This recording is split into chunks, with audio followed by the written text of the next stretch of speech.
Okay,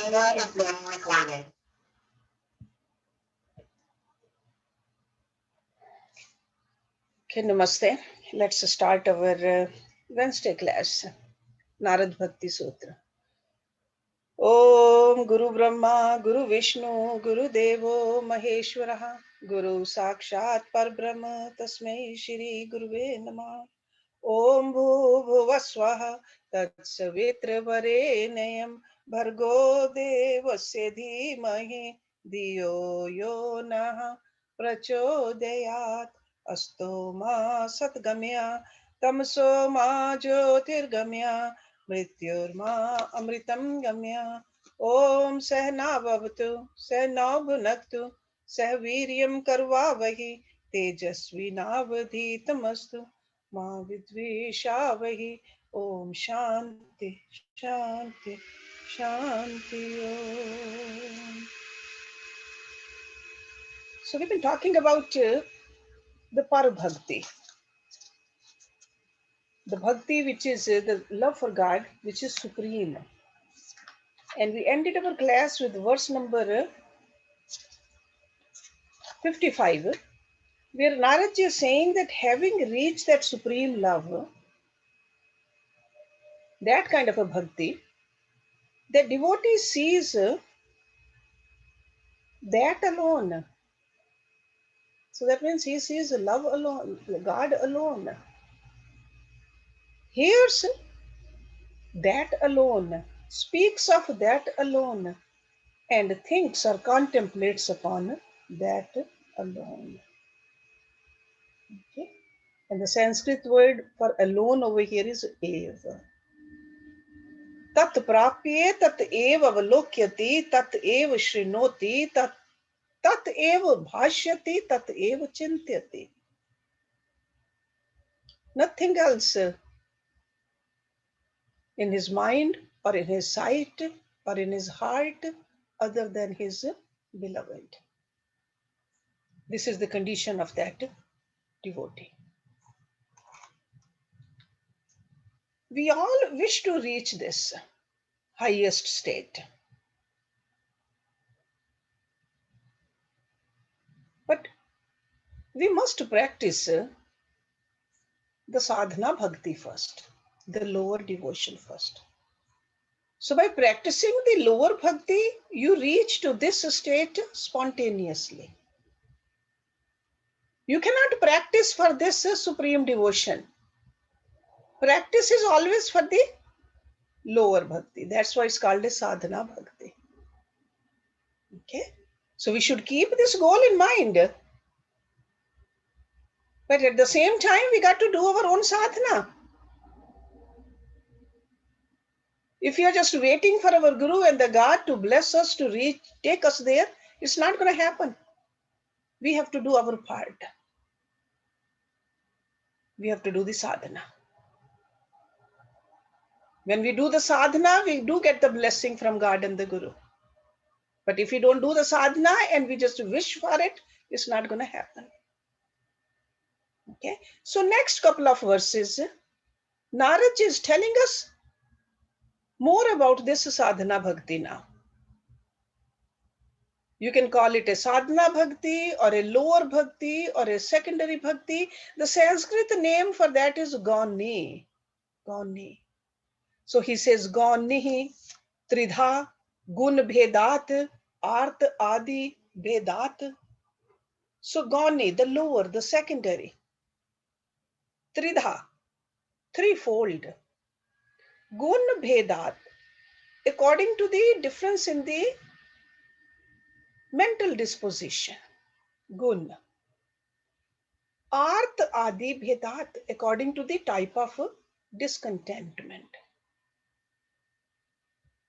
So the secondary devotion is of three kinds, according to the difference in the mental disposition of the devotee or according to the type of discontentment in the devotee.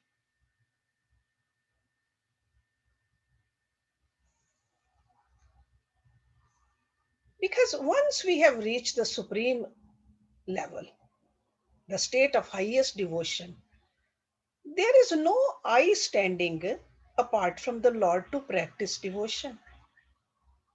We can practice this lower grade of devotion when we have these mental dispositions, when we have a discontentment. When we have reached there, there's no discontentment. We have risen above the Prakriti also. So that's why the practice or the sadhana prepares us. These are also called the preparatory stages or a secondary devotion. So, three guns. What are the three guns? Three guns are based upon the qualities associated with our mind. Sattva, Rajas, and Tamas. So that's why some people even say that lower bhakti falls under the three classifications according to the three gunas, Sattva, Rajas, and Tamas.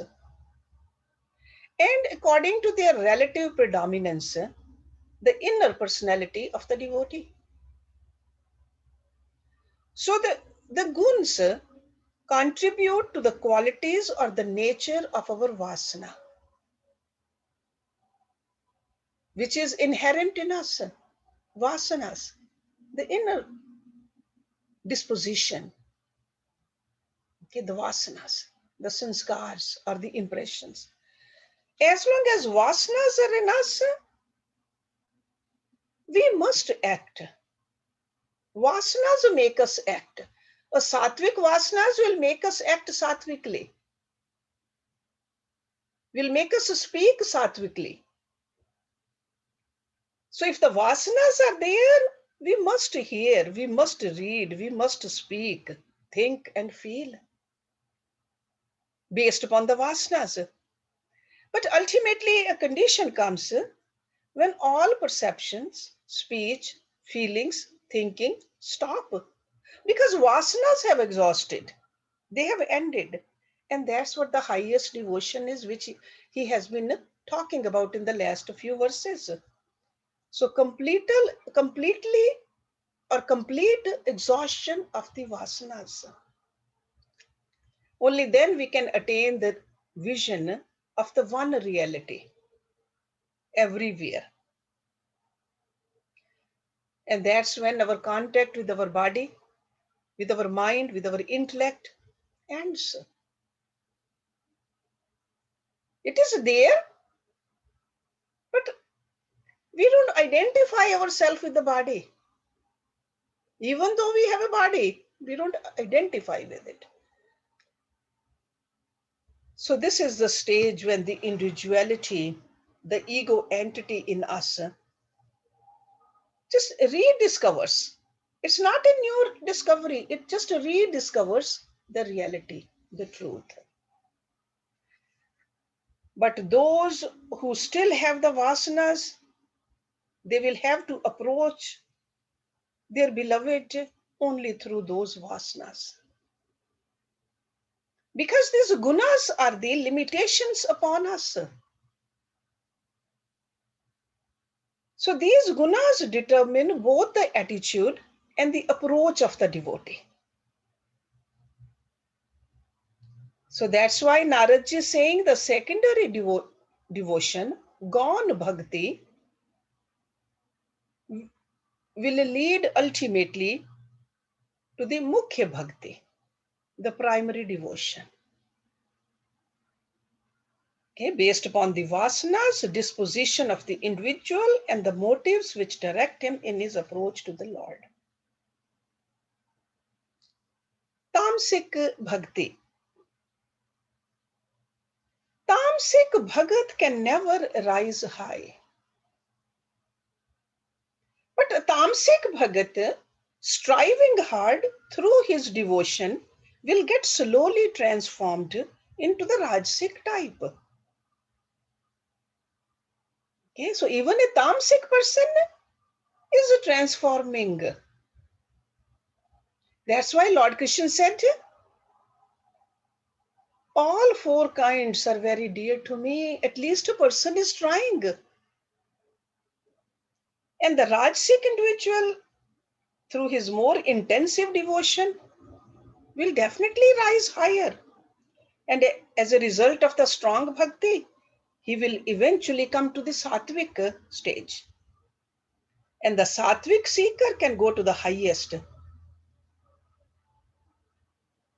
But even for the Sattvic bhakti, there is a difference. There is a, it's like a conditioned. Vasanas are still there. But when the Sattvic vasanas are offered out of a sheer love for God,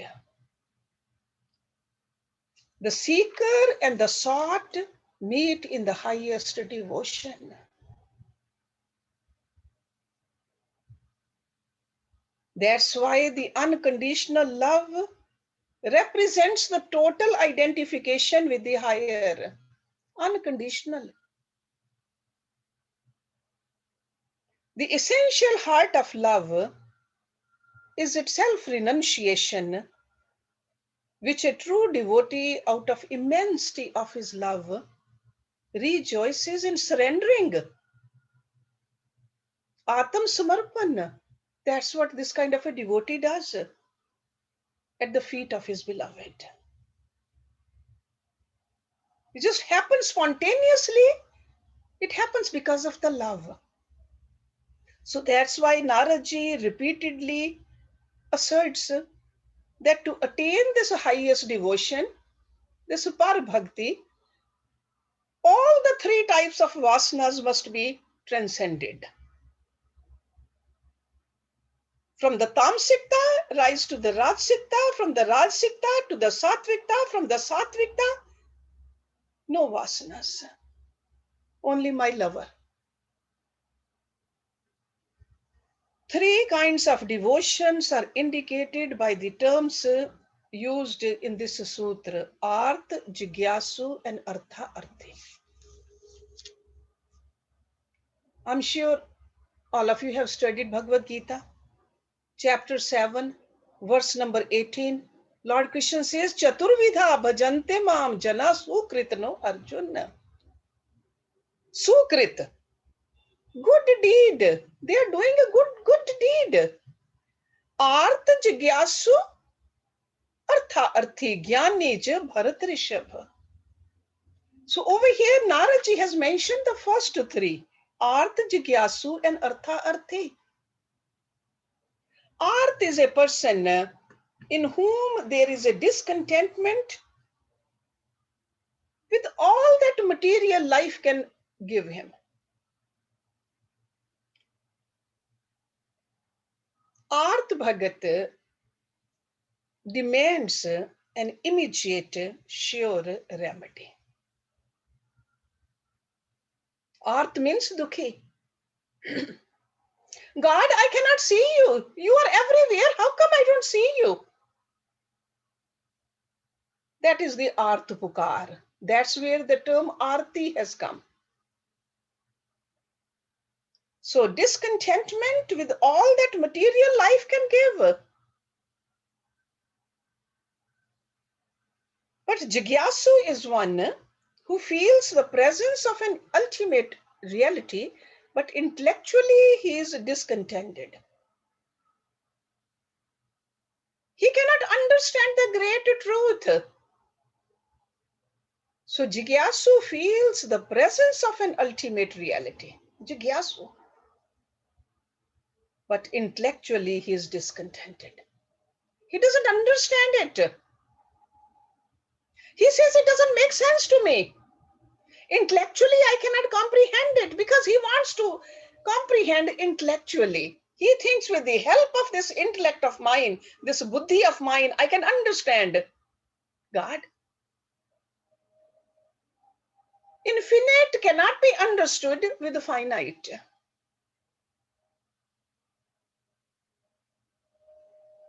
And Artharthi is also discontented, but with his present condition, and longs to find his fulfillment among his desired worldly objects of pleasure. Artha Arthi.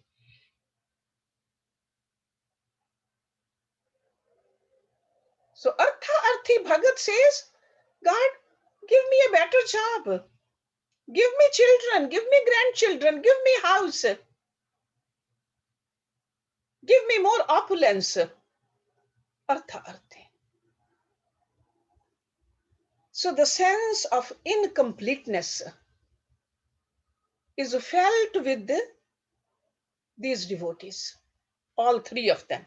This is called aparipuranta. See, paripuranta is I am complete. But aparipuranta is in all three of them.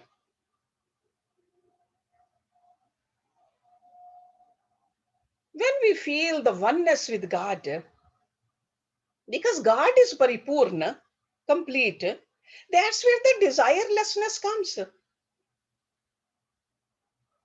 Otherwise, this essence of imperfection is experienced as a restlessness, which is not avoidable in life. So we got to see that, do we want to stay aparipurna, or do we want to raise the level of our devotion, our love for God, so that we feel paripurna? So these different kinds of discontentments will be there in the hearts of devotees so long as they are practicing the lower devotion. When the supreme peace of the highest comes, what happens? The restlessness goes away. The discontentment goes away. That's why the fourth kind, Lord Krishna said, is very dear to me because I'm very dear to him. And he called that Jnani. Jnani. Jnani belongs to the highest type and becomes one with the state of the self. And this is what Naraji meant when he said, there where he sees nothing else, there where he hears nothing else. This attitude of love, where there is no separateness between the lover and the beloved. But noble indeed are all these. But the wise man I deem as my very own self. Why? Because the steadfastness in mind, he is established in me alone as the supreme goal. Okay? So we should not feel that, hey, how come I'm not there yet?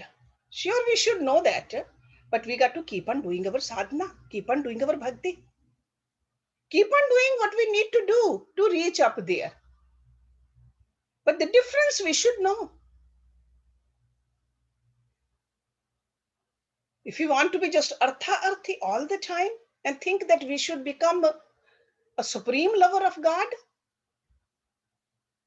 you have to reflect upon it, these verses, how to reach there. Perfect devotion.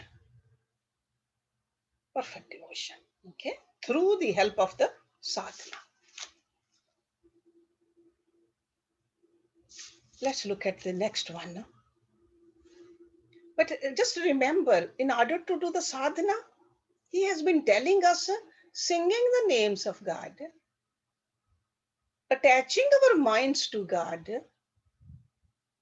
and while singing the name of God, keeping the form in front of our eyes, that will keep the mind focused. Okay, it's also called a Roop Dhyan. All those aids we need to use to go up there. So whether we are using the virtues of God or kirtan, we are singing, we got to keep in mind that we are moving towards the divine realm. Okay, now in connection with this sadhana bhakti, verse number 57. Utra samat, purva purvaha, shreyay bhavati. Utra samat, the first two words, Uttar Smat means then each succeeding one. Purva Purvaha, each preceding one. See, Uttara and Purva. Shreyai, for the better or nobler. Bhavati becomes. Then each succeeding one, each preceding one becomes the nobler, the greater. So, in other words, if you are at the Tamasic Bhakti level, Rajasic is better.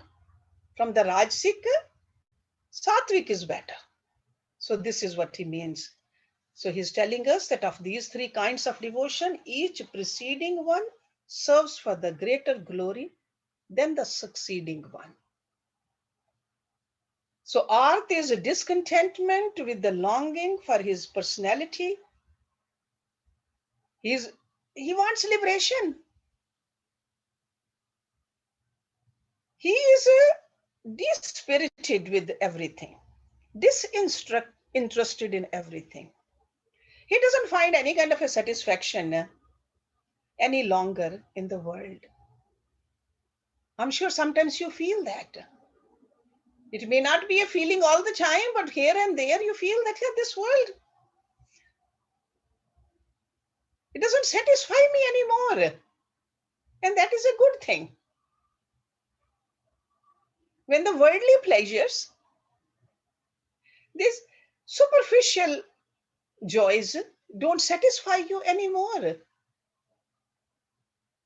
that means there is a improvement. Because sometimes we think, oh, I'm going crazy. It's a good kind of a craziness. That is a art. Because the demand in the heart of this kind of a devotee is the highest spiritual experience, nothing less than that. His mind has come away from the world of physical hungers and intellectual urges also. Mere philosophy or idealistic thoughts cannot satisfy him. Complete state of material dissatisfaction. And this is called vairagya. Vairagya is not running away from your duties, going out of your homes and going into the forest. No, that's not vairagya. This is vairagya. Totally under the influence of sattva, he has a claim on the supreme experience of Brahma. He just wants that. He says, how come I don't have that yet? That's called artha.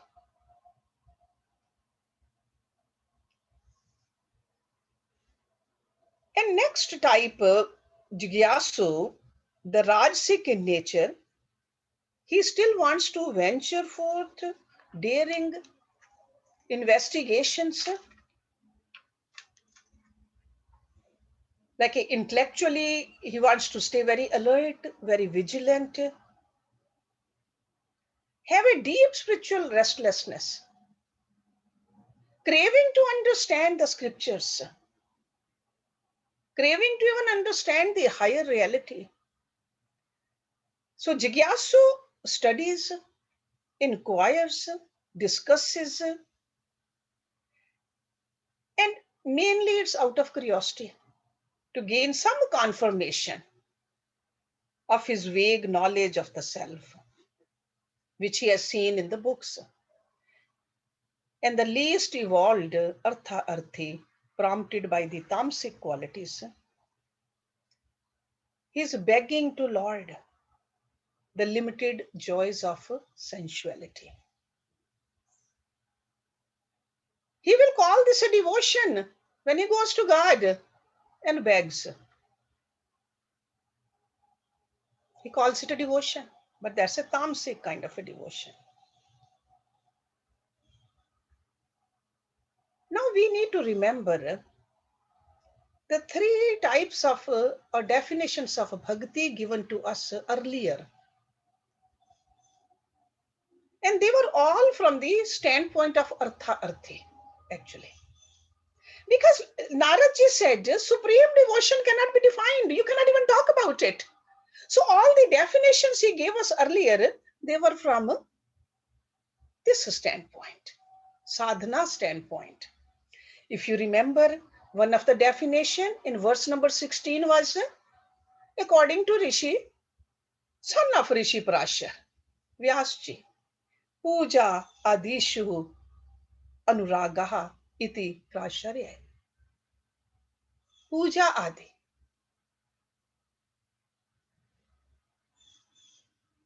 Arthi performs elaborate worship of the Lord, cries to Lord to get his grace so that he may obtain what he wants in the world. Artha arthi.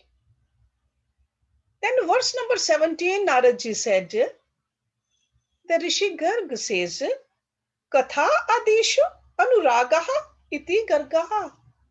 Listening to the stories describing the glories of the Lord is devotion. So definition of a devotion.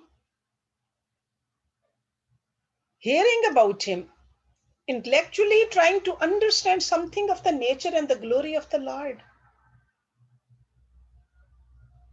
And then verse number 18, Rishi Shandilya, Atam Rati Avirodhen iti Shandilya. So these are the definitions given, and Naradji wants us to know while we are doing sadhana, but ultimately we need to experience God. We got to know God. We got to feel God. And we can feel God, see God, know God, hear God only when we are detached from this material. Detachment from the world of objects, emotions, thoughts. We need to completely do it, not superficially do it. So that's why Artha Jigyasu Artha Arthe. If we are there, recognize it and see what you're going to do to move to the higher category.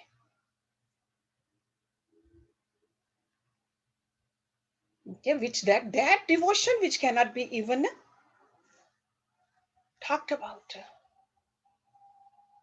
But you know the value of it though. Right now we know the value of the material wealth. We can distinguish between a good quality and not so good quality of the objects. But this human life has been given to us to know the ultimate. Establish this relationship, and this relationship will be established only when we have love for him.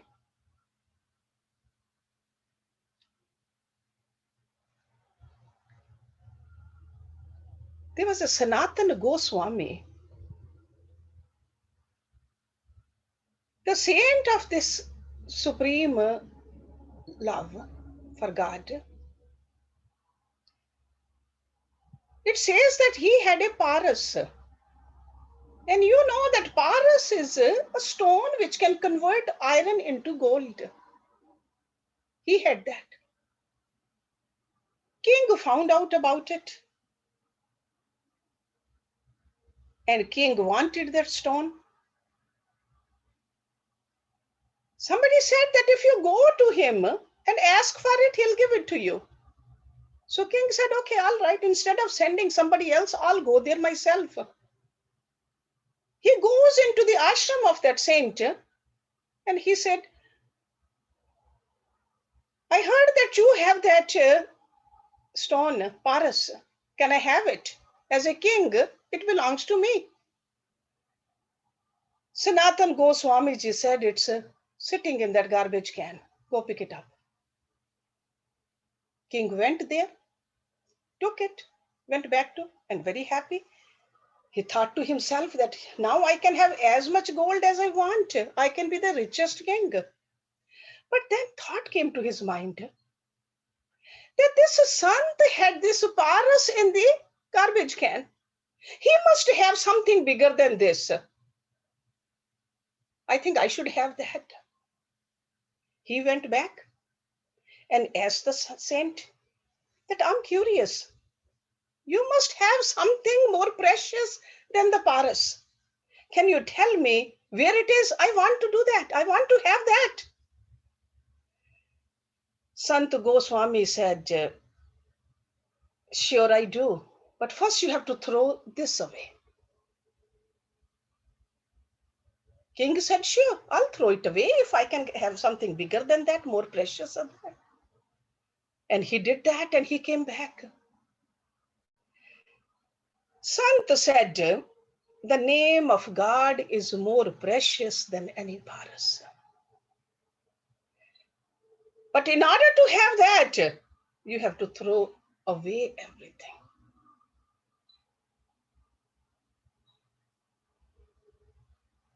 All these longings, all these desires. See, we want to have both.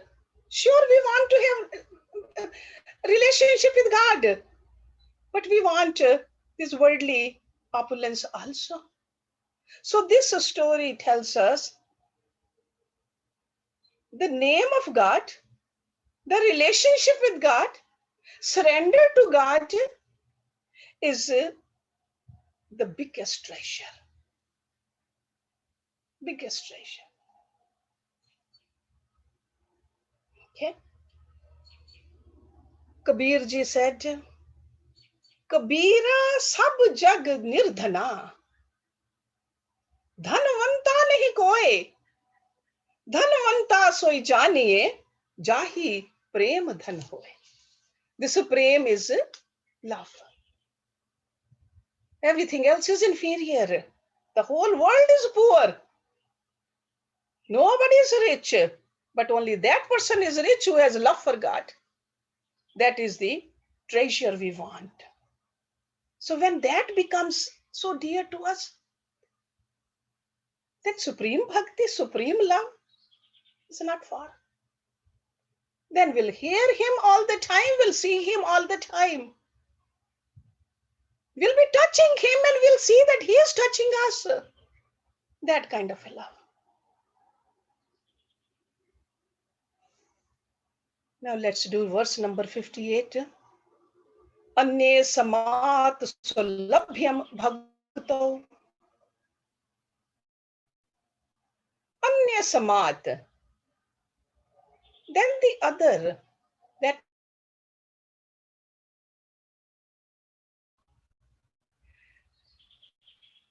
ways to live life. Sulabhyam, easily attainable. Ready availability. So love devotion. So he says the path of devotion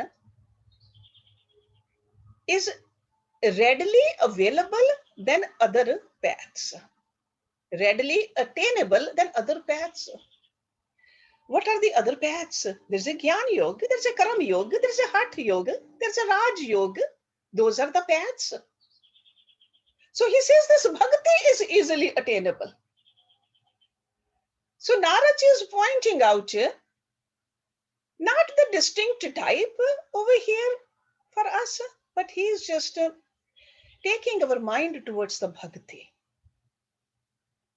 He is giving us a flood of hopeful reassurance. He wants us to become this kind of a bhagat. That bhakti is possible for all of us, for everyone.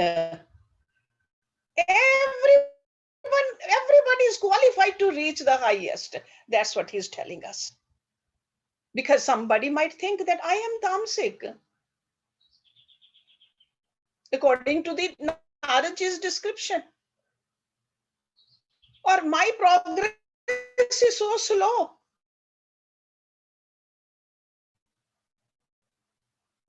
But still, can I reach there? So Naradaji is telling us what Lord Krishna said. Lord Krishna promised us in Bhagavad Gita that I shall deepen and strengthen and give you more and more faith. Where there is faith, I shall fulfill your desire. So in order to encourage the student, the serious students who have taken up the practices, These great teachers, whether it's a Naradji or whether it's a Lord Krishna, they are telling us it's very readily available. Because if we look at, we study Vivek Chudamani, that is a scripture basically of Gyan Yoga, the knowledge. Over there, Adi Shankaracharya ji mentions some prerequisites for a Jnani. Vivek, Vairagya, Mumukshutvam, and Shat Sampati. Sometimes when we look at all the list of those qualifications we need to cultivate, we say, it's too difficult for us. Even those 6 qualities which he talks about, Shat Sampati, control of mind, Sham, restraining the sense organs, Dam, or inner quiet without any attachment or relationship to the external world, Uprati, forbearance, which is the Tiksha, faith, which is Shraddha, fixing the mind one pointedly, Samadhan. So many attributes are difficult for any one student in the beginning to cultivate. That's a Gyan Yoga path. Raj Yoga path. To enter into the Raj Yoga path, you must have a good health. Unhealthy person cannot practice Raj Yoga. Environment has to be convenient and conducive too. There has to be a fair social position also. A person who doesn't have enough to eat is burdened with all the bills, cannot practice Raj Yoga to that level because there's a financial strain or similar kind of a worries. When the worries are in the mind, how can you just detach from it? That's the path of Raj Yoga. That's why I always tell you that we are fortunate enough to be living in this era, in this country, where we can practice Raj Yoga also, we can practice Gyan Yoga also. When we combine it all, and Bhakti Yoga and Hatha Yoga also, we can definitely raise our awareness to the highest. But think about a person who doesn't have all these facilities. And then Karam Yoga. On the path of Karam Yoga, you must have the enthusiasm to act. Must have realized that acting with the egocentric attitude is not right. That understanding has to be there for a Karam Yogi. You must have a sufficient devotion to stay engaged in the activities also. Because sometimes people start something and then they just get frustrated with it. That's not a Karam Yoga. And you must know how to surrender the fruit of your actions also. So Karam Yoga, some people say, no, I'm working very hard, I'm a Karam Yogi. That's not a Karam Yoga. True definition of the Karam Yoga, if you want to know, study Bhagavad Gita. So that's why Narada ji is saying that all the paths, among all the paths, this devotion to the Lord is most easily attainable and available. Because bhakti means devotion. Devotion is love. Love we all have. Nobody had to teach us to love. We know how to love. We loved our mothers, fathers. We all love money, social status. A lot of mothers over here loved our children before even we saw their faces. Love we all have.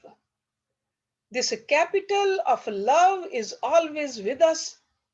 But we got to understand that the large quantity of this love is invested in children, in our spouse, in our home, and in our business. So that's why this love which we have, the force, the energy, is wrongly employed in false adventures, all in vain. But if we withdraw love from these avenues of unintelligent investments and reinvest it at the altar of the Lord, we are promised the highest dividend. Because this love, this bhakti is with us. And that's why Narada is saying this is easier, or this is the easiest available. No qualification is needed. But there is one qualification is needed, that is desire for him alone. Alone. The divinity, the ideal, the spiritual truth, whatever you want to call it. This is the qualification. So compared to the other paths, the path of devotion, path of love is available to everybody.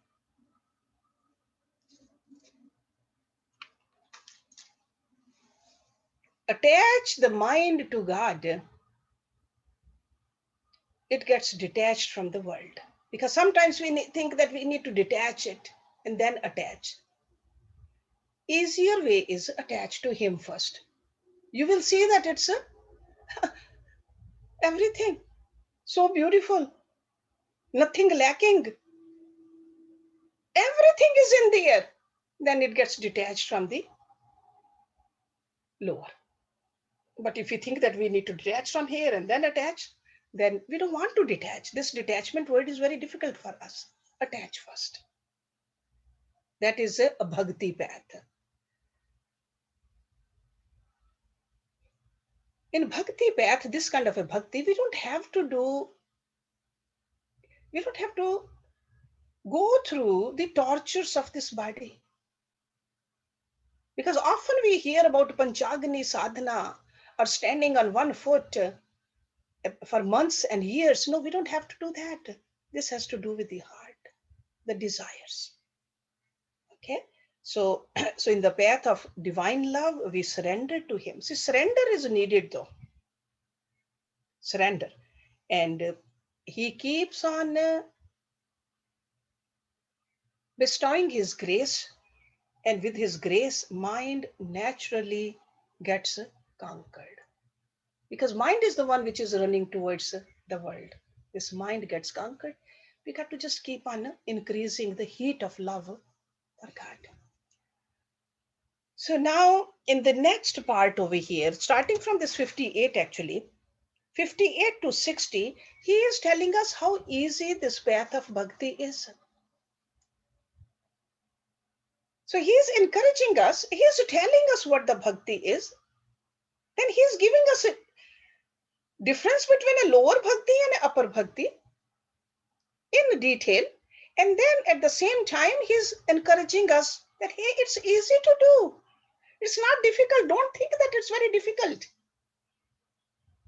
Don't give up working towards it before you even start. So that's why in these verses, we're going to learn that. And we'll start next week's class with verse number 59. Om Purnamada Purnamidam Purnat Purnamudachyate Purnasya Purnamadaya Purnameva Visheshyate. Om Shanti Shanti Shanti Om. Thank you very much. If you have any question, comment, we can have some discussion. And after that, a bhajan.